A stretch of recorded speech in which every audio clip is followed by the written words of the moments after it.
کیا حضرت سعد بن عبادہ رضی اللہ تعالی عنہ وہ بیان کرتے ہیں، اور ابو داؤد میں اس روایت کو نقل کیا گیا ہے، امام منذری نے ترغیب و ترہیب میں بھی اس روایت کو نقل کیا ہے، مشکات المصابیح میں بھی اس روایت کو نقل کیا گیا، انہ قال یا رسول اللہ صلی اللہ علیہ وسلم ان ام سعد ماتت فأي صدقہ افضل قال الماء. پہلے صرف صدقہ کی بات ہوئی تھی، ام سعد کی جو ہے وہ والدہ فوت ہوئی، ان کا انتقال ہوا تو وہ بارگاہ مصطفیٰ میں حاضر ہوئے، آ کے عرض کی یا رسول اللہ میں اگر اپنی والدہ کی طرف سے صدقہ کروں تو کون سا صدقہ سب سے افضل ہے؟ فرمایا پانی.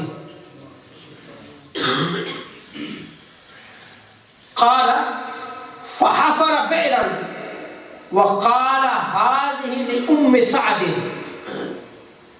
تو انہوں نے ایک کنواں کھدوایا اور اس کنویں کا نام کیا رکھا گیا؟ بئر ام سعد، سعد کی ماں کا کنواں.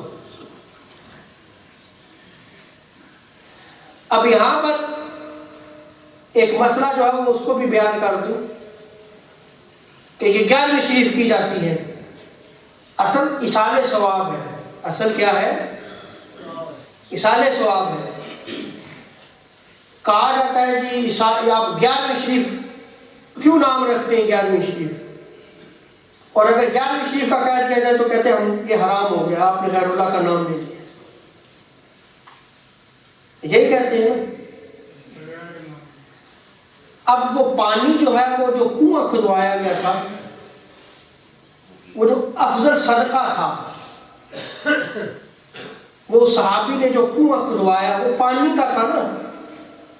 کون پیتا تھا؟ سب پیتے تھے، صحابہ بھی پیتے تھے، مومنین بھی پیتے تھے، مومنات بھی پیتی تھی، اور جانور بھی پیتے تھے. اب اس کنویں کا نام کیا رکھا گیا تھا؟ بئر ام سعد، سعد کی ماں کا کنواں. سارے پیتے تھے.